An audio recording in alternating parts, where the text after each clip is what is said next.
Glória a Deus, louvado seja o Senhor. A gente fica um final de semana sem vir à igreja, a gente já sente muita falta, por isso é bom estarmos aqui. Graça e paz, amém? A todos que estão aqui presentes, aqueles que estão nos assistindo.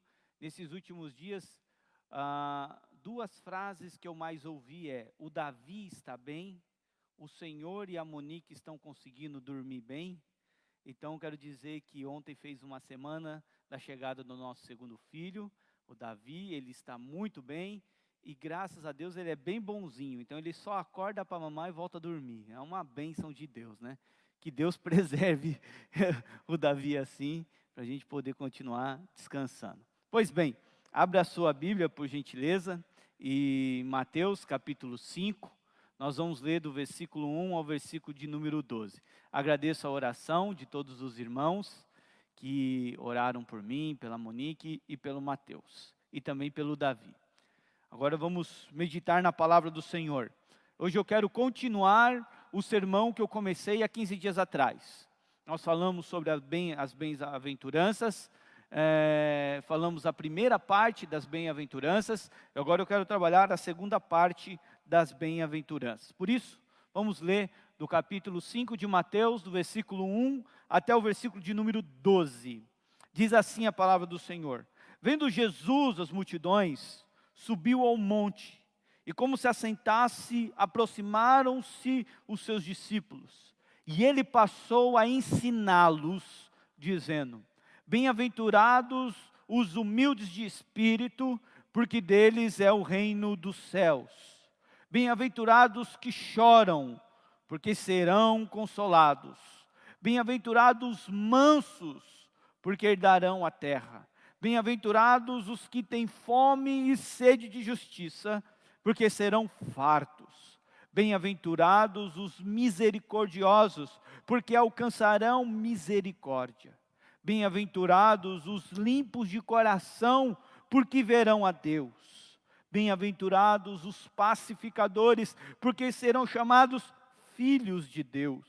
Bem-aventurados os perseguidos por causa da justiça, porque deles é o reino dos céus. Bem-aventurados sois quando por minha causa vos injuriarem e vos perseguirem, e mentindo disserem todo o mal contra vós. Regozijai-vos e exultai, porque é grande o vosso galardão nos céus, pois assim perseguiram os profetas que viveram antes de vós. Vamos orar ao Senhor.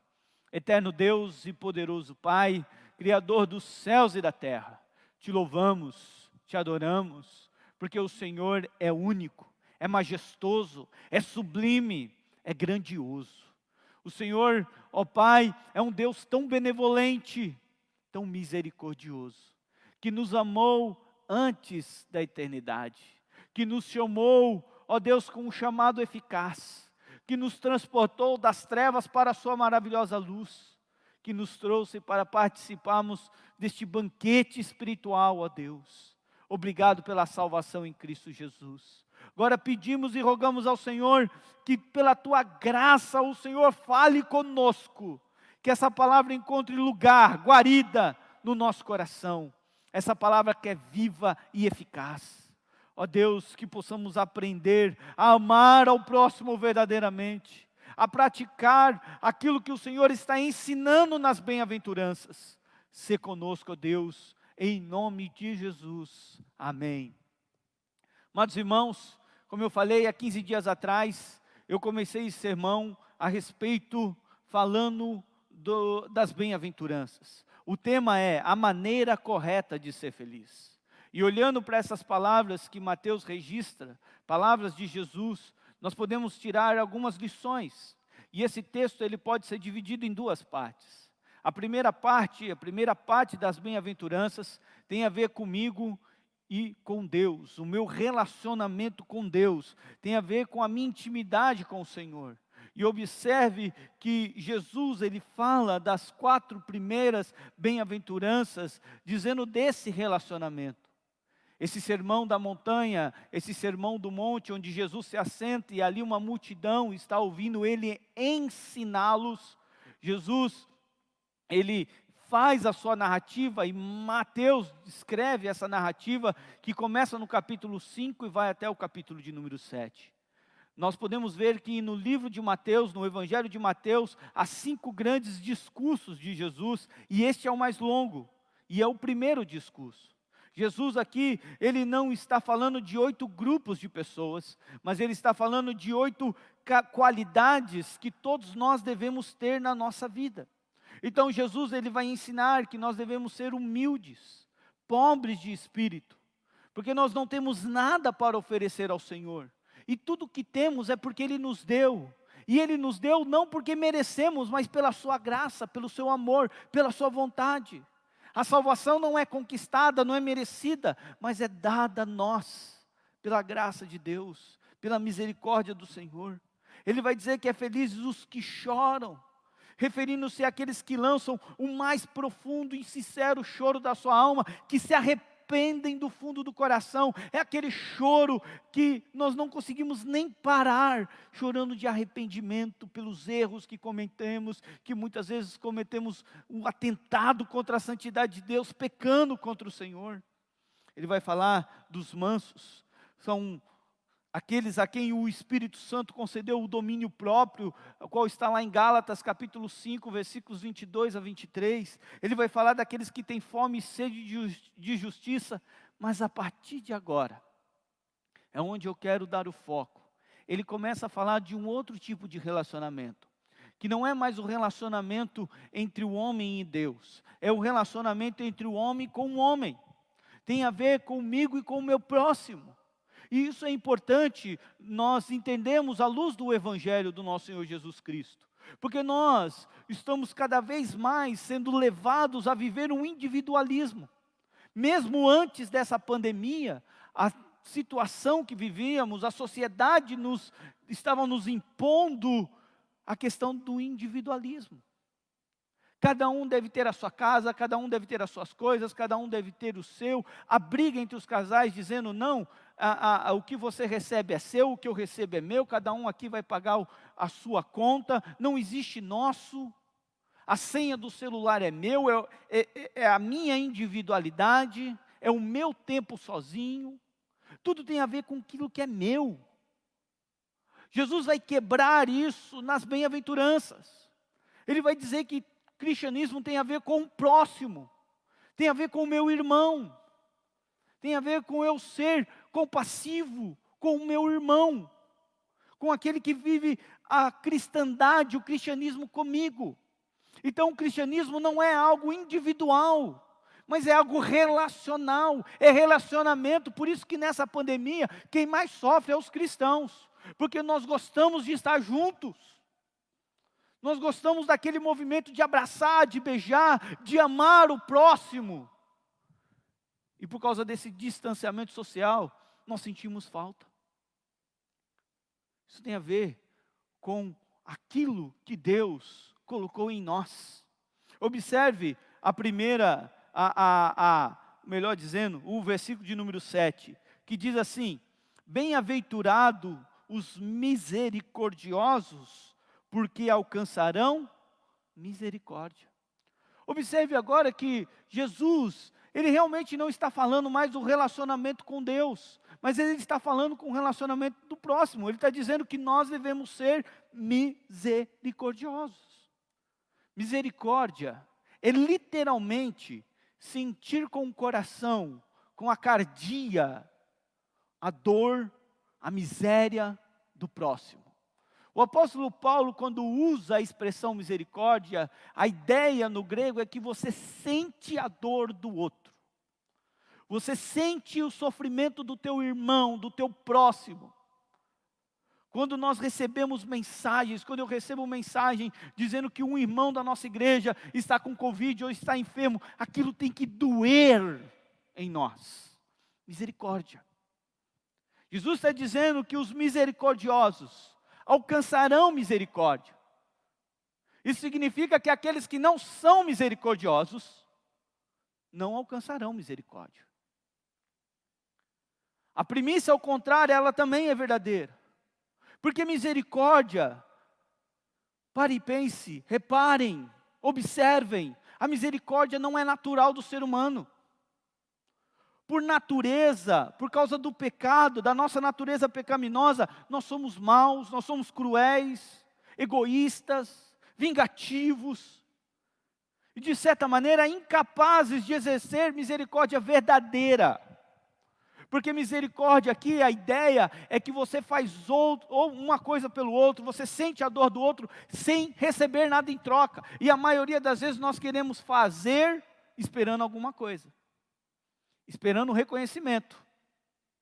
Esperando um favor em troca daquele que eu estou fazendo.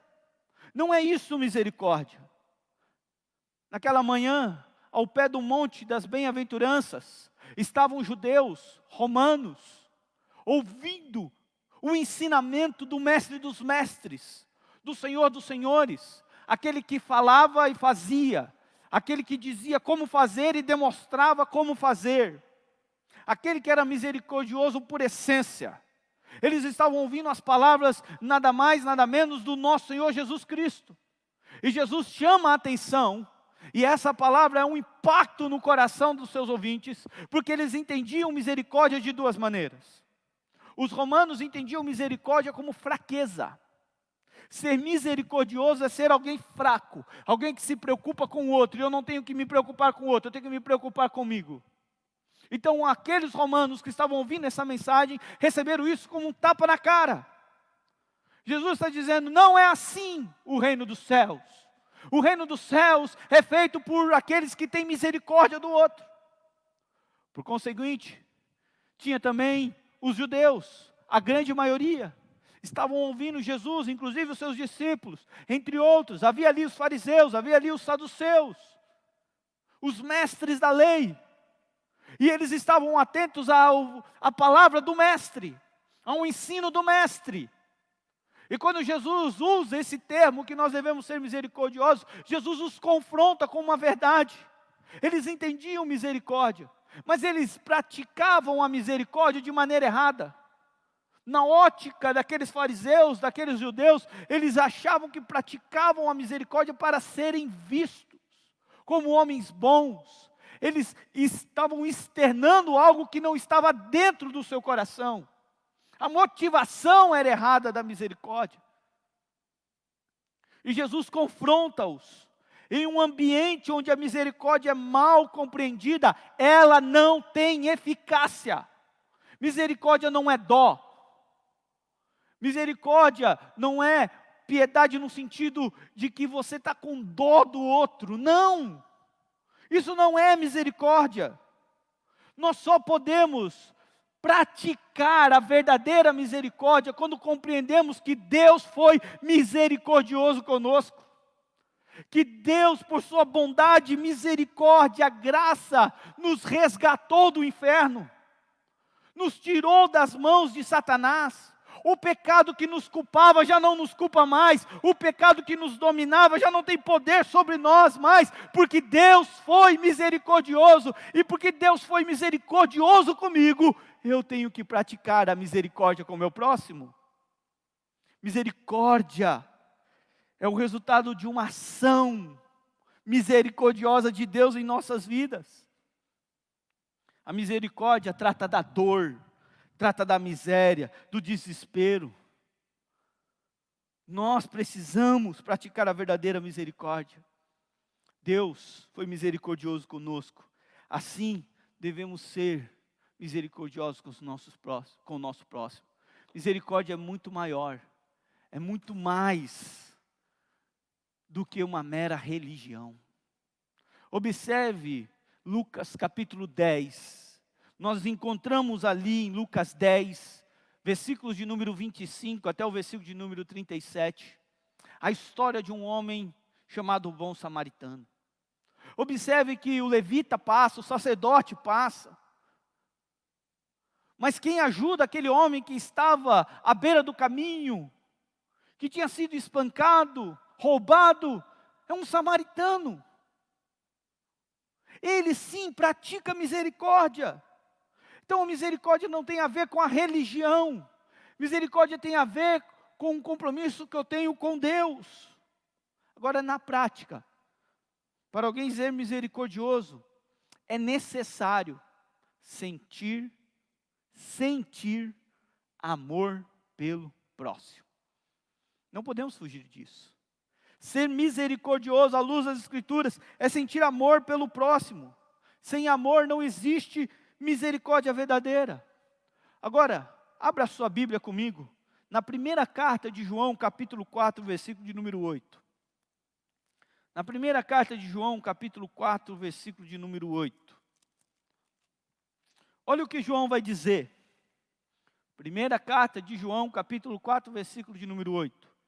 Aquele que não ama, não conhece a Deus, pois Deus é amor. Esse texto, penso eu, que nós não precisamos explicar. Está muito claro. João está deixando claro para nós que aquele que não ama o seu próximo, o seu irmão, este não conhece a Deus. Por isso só podemos praticar a misericórdia quando amamos. E esse amor, como eu falei, não tem lastro na religião ou no berço. Ele flui de um relacionamento com Cristo e transborda no relacionamento com os homens. Eu sempre digo que quando você quer ver quando uma pessoa ela está perto de Deus, ela transborda amor pelo seu irmão. Você quer ver que uma pessoa está longe de Deus, ela se torna um crítico das pessoas. Ela se torna um crítico excessivo da igreja. Os misericordiosos são aqueles que aprenderam a amar a Jesus de todo o coração, no serviço ao necessitado, ao próximo. O reino dos céus, o reino de Deus, é formado por misericordiosos que receberam misericórdia e praticam a misericórdia. Assim tem que ser na nossa vida. Por isso que nós devemos chorar com aqueles que estão sofrendo. Nós devemos ligar para aqueles que estão passando necessidade. Nós devemos ajudar. Se Deus te deu condições financeiras, seja misericordioso. Se você não tem condições financeiras, dobre os seus joelhos, ora. Peça a Deus por aquele que está sofrendo. Seja misericordioso. É a prática. É onde você demonstra que você ama o Senhor Jesus, porque Ele foi misericordioso com você. Seja misericordioso com o seu próximo. Por isso que Jesus vai dizer, verso de número 7 novamente, do capítulo 5. Bem-aventurados os misericordiosos, porque alcançarão misericórdia. Louvado seja o Senhor. Agora observe comigo o verso de número 8. Diz assim, bem-aventurados os limpos de coração, porque verão a Deus. Agora Jesus chega à sexta bem-aventurança. E olha que interessante essa sexta bem-aventurança. Observe que ninguém, absolutamente ninguém, pode ser limpo de coração sem antes cumprir os preceitos anteriores, o qual Jesus ensinou. Para ser limpo de coração tem que ser pobre de espírito, tem que chorar, tem que ser manso, ter fome e sede de justiça e ser misericordioso. Jesus está falando de uma pureza que não é exterior, mas de uma pureza que é interior. Observe que várias vezes, aqueles que estão ouvindo Jesus, principalmente os fariseus, eles indagavam Jesus porque os apóstolos não lavavam as mãos antes de comer, dizendo que era necessário que eles se purificassem. E Jesus vai nos ensinar que o que entra, ou melhor dizendo, Jesus vai nos ensinar que o importante é o que está dentro do nosso coração, não de maneira externa. Tem a ver com o que está dentro de mim, com a minha santidade. Tem a ver com a minha vida com Deus. Tem a ver com a prática relacional de relacionamento com Jesus. Os limpos de coração são aqueles que têm autêntica transparência de alma, que confiam plenamente nas misericórdias de Deus e não nas suas próprias forças. Então, quando ele ama o seu irmão, quando ele pratica o bem com o seu próximo, ele está limpo de coração, o seu relacionamento é verdadeiro, não é falso. A gente diz que ama verdadeiramente, não é da boca para fora. A gente diz que se preocupa, verdadeiramente. Várias vezes, eu ouvi algumas pessoas, logo no início do meu ministério, dizer assim: pastor, ore por mim. Eu não vou orar. Quando eu chegava no meu momento de oração, eu já tinha esquecido os pedidos de oração. Eu falei, puxa, eu estou falando que eu amo aquele irmão, que eu vou orar por ele, mas não oro por ele. Que amor é esse? Aí eu aprendi, toda vez que alguém pede a oração, eu já oro, para não esquecer. Tem que praticar. Se nós somos limpos de coração, nós temos que amar. Então Jesus está fazendo um contraste com os fariseus, que se preocupavam com o que é exterior. Mateus capítulo 23, abre aí a sua Bíblia. Mateus capítulo 23. O verso de número 28. Olha o que diz: assim também vós, exteriormente, pareceis justos aos homens, mas por dentro estáis cheios de hipocrisia e de iniquidade. Iniquidade. Há muitas pessoas que querem as bênçãos de Deus, mas não querem ser bênção para as outras pessoas. E aqui mora o perigo. Qual é a motivação do nosso coração? Os limpos de coração, esse sim, a Bíblia diz que os limpos de coração abençoam um próximo com um relacionamento transparente, verdadeiro. Sabe qual é o resultado disso? Jesus disse: eles verão a Deus. Eles verão a Deus. Por que verão a Deus? Mas interessante, porque Paulo, escrevendo a Timóteo, ele vai dizer que Deus é inigualável, que ninguém pode ver a Deus. Então a pergunta é: podemos ou não ver a Deus? Limpo de coração. E aqueles que são limpos de coração poderão ver a Deus. O que Jesus está dizendo é que aqueles que amam o seu irmão verdadeiramente e têm um relacionamento verdadeiro e transparente com o seu próximo, estes verão a Deus. Porque o próprio Senhor Jesus, na sua humanidade, Ele vai dizer: aquilo que fizeste a mim, ou a um desses pequeninos, melhor dizendo, aquilo que vocês fizeste a um desses pequeninos, também fizeste a mim. Relacionamento. Quem é limpo de coração, necessariamente tem que amar o próximo. Necessariamente tem que se preocupar com o próximo. De forma prática, tem a ver com o amor e o cuidado com o seu irmão. E nós podemos transmitir, demonstrar o amor ao próximo nos dias de hoje. No meio dessa pandemia, nós podemos nos unir e dizer: nós somos diferentes, nós somos limpos de coração. Há pessoas que são tão santas, melhor dizendo, elas se acham tão santas, que elas só sabem julgar o seu irmão que é pecador. Isso não é amor de Deus.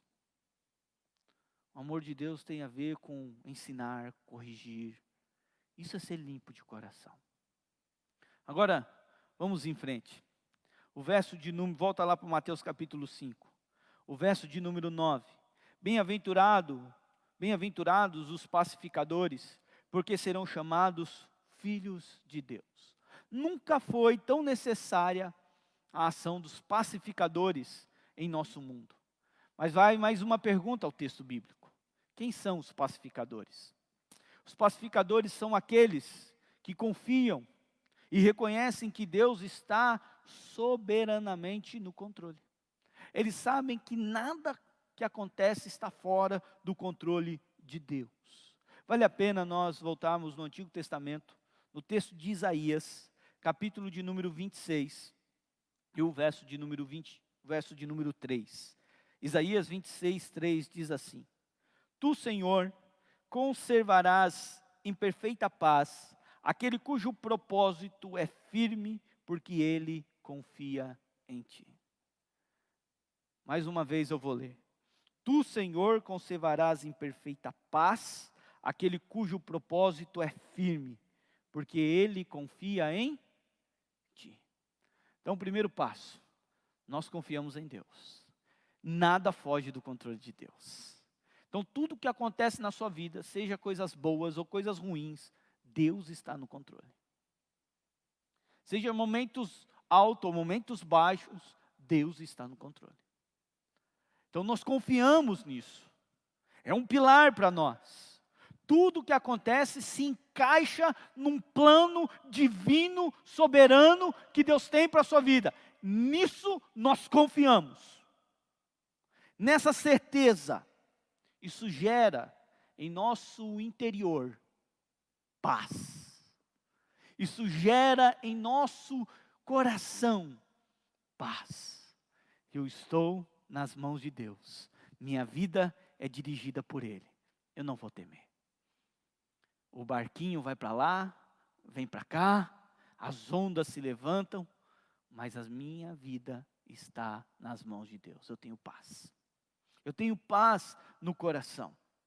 Então, essa paz que vem de Deus, como diz João capítulo 14, versículo de número 27, essa paz que vem de Deus, leva-nos a também semear a paz. Por eu ter paz no coração, uma paz que está acima das circunstâncias, eu consigo ser um pacificador.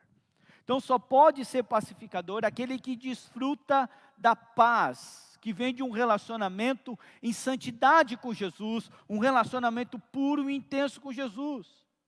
Quem reflete essa paz, a Bíblia diz, serão chamados filhos de Deus.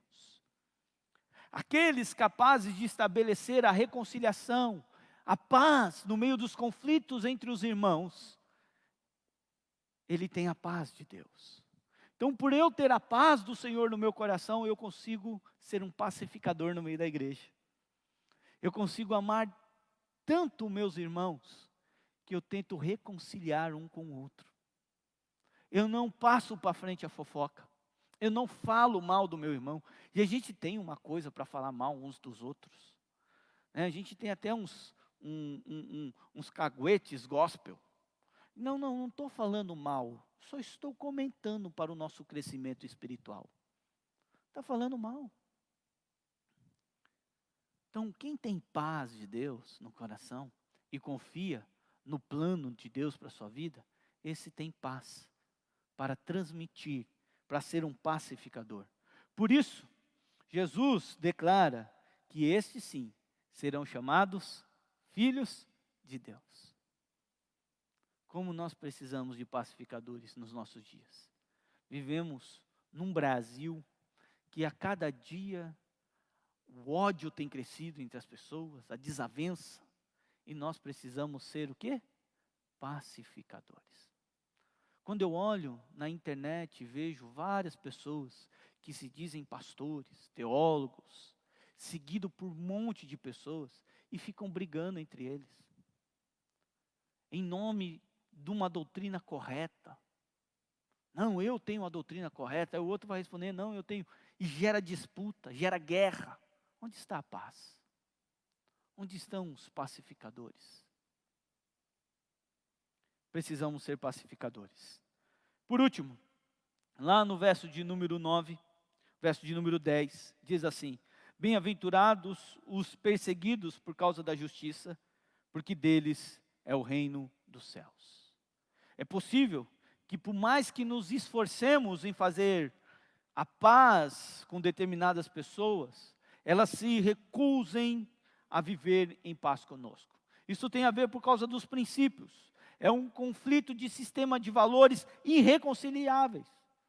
Eu não vou ter paz com aqueles que negam a existência do Deus único e verdadeiro. É impossível.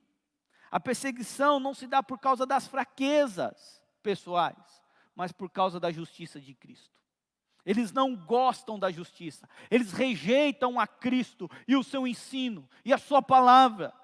Neste caso, o conflito e a perseguição são inevitáveis, como Paulo deixa claro em Filipenses capítulo 3, versículos 18 e 19. Perseguidos, aqueles que são perseguidos por causa do Evangelho, por por causa da justiça de Cristo, por causa da palavra de Deus, há uma promessa. E a promessa de Jesus é, porque deles é o reino dos céus. Louvado seja o Senhor. Deles é o reino dos céus. Queridos irmãos, eu quero concluir essa mensagem desses domingos que nós falamos sobre a maneira certa de ser feliz. Que a maneira certa de ser feliz é você ter um relacionamento íntimo, verdadeiro com Deus e também com o seu próximo, com o seu irmão. Nesse tempo de pandemia, de isolamento social, fica tão difícil. Nós não conseguimos nem ver o rosto das pessoas. Mas é um bom momento para praticarmos o amor. E ainda que você não veja o rosto do seu irmão, você ore por ele. Você se lembre dele. Você abençoe ele. Você traga uma mensagem de ânimo e de confiança. Certamente, podemos verificar que todas as características apresentadas no texto da bem-aventuranças se ajustam perfeitamente à pessoa de Jesus. Jesus cumpriu essas características. Ele é feliz porque se faz humilde de espírito, chora, é manso, tem fome e sede de justiça, é misericordioso, limpo de coração, pacificador e perseguido. Precisamos lembrar que Jesus é o modelo para as nossas vidas. Devemos seguir a Cristo, devemos ser igual a Jesus. E Jesus então está nos apresentando a maneira correta de ser feliz.